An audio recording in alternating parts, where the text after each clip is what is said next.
नमस्कार दोस्तों, आज की वीडियो में हम क्यूब के बारे में पढ़ेंगे। तो देखिए क्यूब क्या होता है। 6 पृष्ठों से घिरी हुई आकृति जिसमें प्रत्येक पृष्ठ एक वर्ग होता है और सम्मुख पृष्ठ बराबर होता है, घन कहलाता है। और घन की प्रत्येक भुजा क्या होती है? ए होती है। घन की प्रत्येक भुजा ए होती है। घन के अंदर 6 फलक होते हैं, शीर्ष 8 होते हैं और कोण इनके 12 होते हैं। तो देखिए इनकी फलक कौन से होते हैं? फलक यानी कि ये वाली सतह जो वर्ग के आकार की होती है, ये इसमें कितने होते हैं? ये इसमें 6 होते हैं। देखिए 1 2 3 4 और एक अंदर वाला 5 और एक ये बाहर वाला, ये कितने हो गए आपके? 6 हो गए।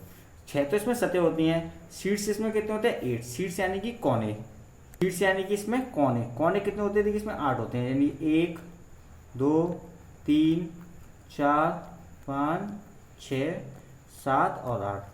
कोण इसमें कितने होते हैं? 8 होते हैं। अब इसकी बात करें कोण की, कोण इसमें होती है 12।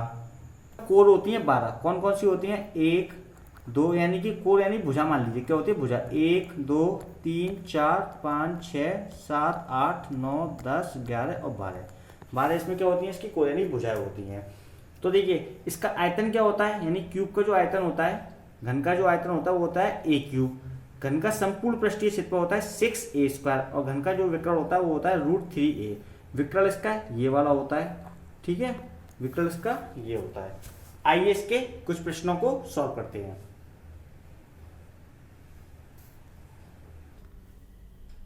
क्वेश्चन नंबर 1, एक घन का संपूर्ण पृष्ठ 600 वर्ग सेंटीमीटर है, उस घन के विकर्ण की लंबाई क्या है? तो देखिए सबसे पहले एक घन को ड्रॉ करते हैं। ये हमने एक घन को ड्रॉ कर लिया। अब देखिए इसका हमको क्या दे रखा है? संपूर्ण पृष्ठ दे रखा है, कितना है? 600 वर्ग सेंटीमीटर। तो हमसे पूछा है इसके विकर्ण की लंबाई क्या है। इसका विकर्ण होगा तो हमसे पूछिए इसकी ये लंबाई क्या है यहाँ से यहाँ तक। अब समझिए घन का जो संपूर्ण पृष्ठ होता है वो होता है 6a²। इसकी वैल्यू हमको दे रखी है कितनी है? 600 वर्ग सेंटीमीटर। तो यहाँ से हम क्या कर सकते हैं कि इसकी एक भुजा को फाइंड कर सकते हैं, यानी ये वाली भुजा निकाल सकते हैं ए। तो देखिए 6 मल्टीप्लाई में है, बराबर की दूसरी ओर डिवाइड में जाएगा, तो आप इसको डायरेक्ट काट लीजिए। कितनी टाइम्स कट जाएगा? 100 टाइम्स कट जाएगा। तो a² बराबर कितना हो गया? 100। तो यहाँ से a की वैल्यू फाइंड हो जाएगी। रूट के अंदर कितना हो जाएगा जी? 100 और 100 रूट का मान कितना होता है? 10। तो हमारे पास इसकी भुजा आ गई कितनी? 10 सेंटीमीटर की है। अब हमसे कहा है इसके विकर्ण की लंबाई क्या होगी। जो घन का विकर्ण होता है उसका फॉर्मूला होता है √3a। तो देखिए √3 की जगह √3 और a का मान हमने कितना निकाल लिया? 10। ठीक है, तो हम इसको लिख सकते हैं 10√3 सेंटीमीटर, यानी कि ये हो जाएगा इस क्वेश्चन का आंसर। यानी कि ऑप्शन नंबर बी आपका बिल्कुल सही है।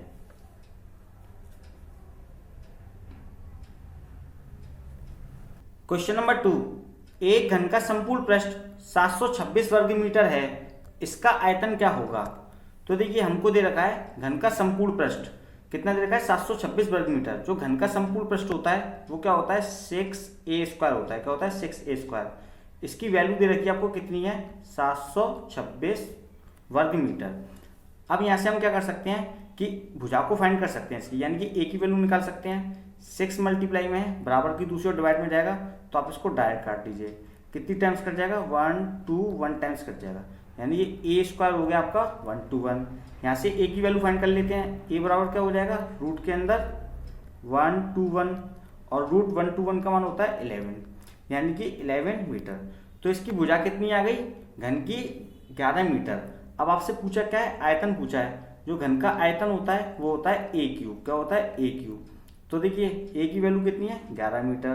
तो a के स्थान पर रखेंगे 11 और क्यूब लगा देंगे इस पर, तो कितना हो जाएगा जी? 1331 मीटर क्यूब। ये हो जाएगा आपका इस क्वेश्चन का आंसर, यानी कि ऑप्शन नंबर सी आपका बिल्कुल सही है। क्वेश्चन नंबर 3, लोहे के 3 घन की भुजाएं क्रमशः 9 सेंटीमीटर 12 सेंटीमीटर और 15 सेंटीमीटर हैं को पिघलाकर लोहे का एक बड़ा घन बनाया जाता है, उस नए घन की भुजा की लंबाई क्या होगी? आपसे क्वेश्चन में पूछा है जो इन तीनों घनों को पिघलाकर एक नया घन बनाया जाता है उसकी भुजा की लंबाई क्या होगी, यानी कि आपसे भुजा पूछ रहा है उसकी।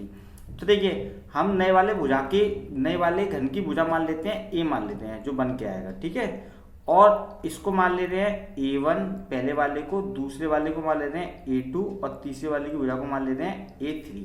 ठीक है, यानी कि A1 plus A2 plus A3। अब हमसे कहा है कि इनके आयतन, यानी कि जो नया घन का आयतन है वही इन तीनों घने के आयतन के योग के बराबर हो जाएगा। तो नए घन का आयतन क्या होता है? A क्यूब होता है। तो इनको A क्यूब कर लीजिए तीनों को। ठीक है, यानी कि नए घन का आयतन इन तीनों घनों के आयतन के योग के बराबर होगा। ठीक है, तो देखिए A1 का मान कितना दे रखा है हमको? 9, तो 9 का क्यूब, प्लस A2 का मान दे रखा है 12, तो 12 का क्यूब, प्लस A3 दे रखा है 15 और 15 का क्यूब। ठीक है, 9 का क्यूब होता है आपका 729, प्लस 12 का जो क्यूब होता है वो होता है आपका 1728, प्लस 15 का जो क्यूब होता है आपका वो होता है 3375। इन तीनों को ऐड कर लीजिए। इन तीनों को ऐड करेंगे तो आ जाएगा हमारा 5832। कितना आ जाएगा? 5832। अब देखिए ए क्यूब की वैल्यू किसकी? ए क्यूब की, तो क्यूब बराबर की दूसरी हो जाएगा तो क्यूब रूट हो जाएगा। तो 5832 किस में रहेंगे? क्यूब रूट में। ठीक, क्यूब रूट है, स्क्वायर रूट नहीं है। ठीक है, क्यूब रूट है। जो 5832 मान होता है क्यूब रूट का वो होता है 18 का। तो नए वाले घन की भुजा की लंबाई कितनी हो जाएगी? 18 सेंटीमीटर। ये हो जाएगा आपका इस क्वेश्चन का आंसर, यानी कि ऑप्शन नंबर सी आपका बिल्कुल सही है। आप इस क्वेश्चन को डायरेक्ट भी कर सकते हैं। जैसे देखिए तीनों भुजा दे रखी हैं आपको 9, 12 और 15। आप इनको डायरेक्ट ऐड कर लीजिए, 9 प्लस 12 प्लस 15। ठीक है, और डिवाइड कर दीजिए 2 का। 9 प्लस 12 प्लस 15 होते हैं 36, और 36 में 2 का डिवाइड कर दीजिए, कितने टाइम्स से जाएगा? 18 टाइम्स। तो इसका देखिए आपका सीधे आंसर जाएगा 18। ये हो जाएगा आपका इस क्वेश्चन का आंसर, यानी कि ऑप्शन नंबर सी आपका बिल्कुल सही है। क्वेश्चन नंबर 4, 3 घन जिनके किनारे क्रमशः 3 सेंटीमीटर, 4 सेंटीमीटर तथा 5 सेंटीमीटर हैं को पिघलाकर एक अकेला घन बना दिया जाता है, उस नए घन का पृष्ठीय क्षेत्रफल कितना होगा? तो देखिए सेम क्वेश्चन है पिछला वाला, बस उसमें क्या पूछी थी? भुजा, और इसमें पूछा पृष्ठीय क्षेत्रफल। 3 घन दे रखे हैं आपको, यानी कि नए घन का जो आयतन निकलेगा वो इन तीनों घन के आयतन के योग के इक्वल निकलेगा। तो देखिए नए घन का आयतन मान लेते हैं हम ए क्यूब, कैपिटल का ए क्यूब, और इन तीनों घनों के आयतनों को हम ऐड कर लेते हैं। ठीक है, पहले कर लेते हैं 3 का क्यूब प्लस 4 का क्यूब प्लस 5 का क्यूब। ठीक है, अब देखिए 3 का क्यूब होता है वो होता है 27, प्लस 4 का क्यूब होता है 64, प्लस 5 का क्यूब होता है 125। इन तीनों को ऐड करेंगे कितना जाएगा? 216। अब यहाँ से ए क्यू की वैल्यू, यानी कि नए वाले जो घन है उसका हम भुजा को फाइंड कर लेते हैं, यानी ए बराबर क्या हो जाएगा? क्यूब रूट के अंदर 216 हो जाएगा, क्यूब रूट के अंदर 216। अब जो क्यूब रूट 216 होता है उसका मान होता है आपका 6, यानी कि नए घन की जो भुजा जाएगी वो जाएगी 6 सेंटीमीटर। आपसे पूछा है उस नए घन का पृष्ठीय क्षेत्रफल कितना होगा। तो घन का पृष्ठीय क्षेत्रफल यानी कि संपूर्ण पृष्ठ पूछ रहा है आपसे, तो पृष्ठीय क्षेत्रफल क्या होगा इसका? 6a² होता है। क्या होता है? 6a²। तो 6 की जगह पे 6a² का, यानी कि a की वैल्यू आपको कितनी है? 6, यानी कि इसको 2 टाइम्स निकले क्योंकि a² लगा हुआ है। तो 6 गुणा 6 कितना हो जाएगा? ये 216 सेंटीमीटर स्क्वायर। ये हो जाएगा आपका इस क्वेश्चन का आंसर, यानी कि ऑप्शन नंबर सी आपका बिल्कुल सही है। क्वेश्चन नंबर 5, यदि किसी घन के विकर्ण की लंबाई 8√3 सेंटीमीटर है तो उसका पृष्ठीय क्षेत्रफल होगा। आपको क्वेश्चन में घन के विकर्ण की लंबाई दे रखी है 8√3 सेंटीमीटर।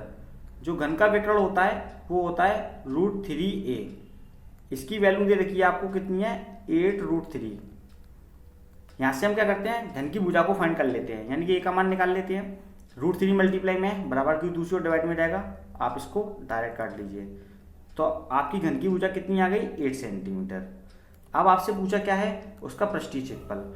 तो घन का पृष्ठीय क्षेत्रफल क्या होता है? 6a²। तो देखिए 6 की जगह पे 6, a का मान कितना है हमारा? 8 निकाला है, तो स्क्वायर लगा हुआ है ए पे, तो हम क्या करते हैं? इसको 2 टाइम्स लिख देते हैं 8 को। 8 × 2 = 64, और 64 6 के कितना होता है? 384 सेंटीमीटर स्क्वायर। ये हो जाएगा आपका इस क्वेश्चन का आंसर, यानी कि ऑप्शन नंबर डी आपका बिल्कुल सही है। क्वेश्चन नंबर 6, 18 सेंटीमीटर भुजा के घनाकार ठोस से 6 सेंटीमीटर भुजा के घनाकार ठोस बनाए जाते हैं। ऐसे बनाए गए ठोसों की संख्या ज्ञात कीजिए। तो देखिए एक 18 सेंटीमीटर वाला घनाकार ठोस है, उसमें से क्या करना है कि 6 सेंटीमीटर भुजा वाले घनाकार ठोस बनाने हैं। तो हम क्या करते हैं कि जो बड़े घन का आयतन है 18 का आयतन है, उसमें छोटे वाले घन के आयतन का डिवाइड दे देते हैं। तो हमारे क्या निकला है, ठोसों की संख्या आ जाएगी। तो देखिए ठोसों की संख्या बराबर ठोसों की संख्या बराबर बड़े घन का आयतन यानी कि 18 का क्यूब कर लीजिए अपॉन, और छोटे घन का आयतन, छोटा घन कितना है 6 का इसमें डिवाइड दे दीजिए यानी कि इसके आयतन का 6 क्यूब। तो 18 का क्यूब को हम लिख सकते हैं 18 मल्टीप्लाई 18 मल्टीप्लाई 18, और 6 को लिख सकते हैं 6 गुणा 6 गुणा 6। इनको आपस में काट लेते हैं, वही हमारा आंसर हो जाएगा। कटेगा 3 टाइम्स, 6 से कटेगा ये 3 टाइम्स, और ये 6 से कटेगा 3 टाइम्स। तीनों का मल्टीप्लाई करा दीजिए, कितने है 27। तो ठोसों की संख्या कितनी हो जाएगी 27, यानी कि ऑप्शन नंबर डी आपका बिल्कुल सही है।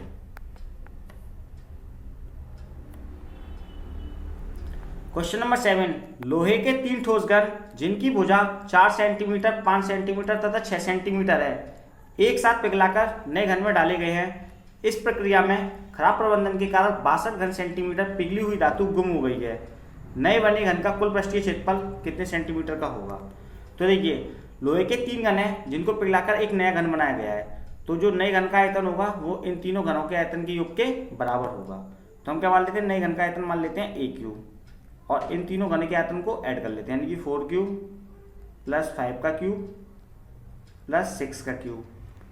ठीक है, तीनों को ऐड कर लेते हैं। अब देखिए 4 का क्यूब होता है, वो होता है हमारा 64, 5 का होता है 125, और 6 का होता है 216। तीनों को ऐड करेंगे तो हमारा आएगा 405। अब देखिए तो ये कितना आ गया 405। आगे बढ़ते हैं सवाल को। इस प्रक्रिया में खराब प्रबंधन के कारण 62 घन सेंटीमीटर पिघली हुई धातु गुम हो गई है। तो इसमें से कितनी खो गई है, 62 सेंटीमीटर खो गई है। तो इसमें से 62 को हम लेस कर देते हैं, तो हमारा बचेगा 343। तो ये हो जाएगा हमारा नए घन का आयतन हो जाएगा। तो नए घन का आयतन कितना होगा 343। तो नए घन की भुजा निकालते हैं, तो नए घन की भुजा निकालेंगे तो क्यू है बराबर की दूसरे किस में चला जाएगा, क्यूब रूट में चला जाएगा। तो 343, तो क्यूब रूट 343 का मान कितना होता है 7। तो ये 7 सेंटीमीटर हो जाएगी इसकी भुजा हो जाएगी नए वाले घन की। हमसे पूछा है इसका कुल पृष्ठीय क्षेत्रफल क्या होता है। तो कुल पृष्ठीय क्षेत्रफल क्या होता है, कुल पृष्ठीय क्षेत्रफल होता है 6a²। 6 की जगह पे 6, a का मान हमने फाइंड कर लिया कितना है 7, तो स्क्वायर लगा हुआ तो 7 लिख लिया 2 टाइम्स। इनका मल्टीप्लाई कराएंगे 7 7 49, और 49 में 6 का मल्टीप्लाई कराएंगे तो कितना हो जाएगा 294 सेंटीमीटर स्क्वायर। ये हो जाएगा आपका इस क्वेश्चन का आंसर, यानी कि ऑप्शन नंबर डी आपका बिल्कुल सही है।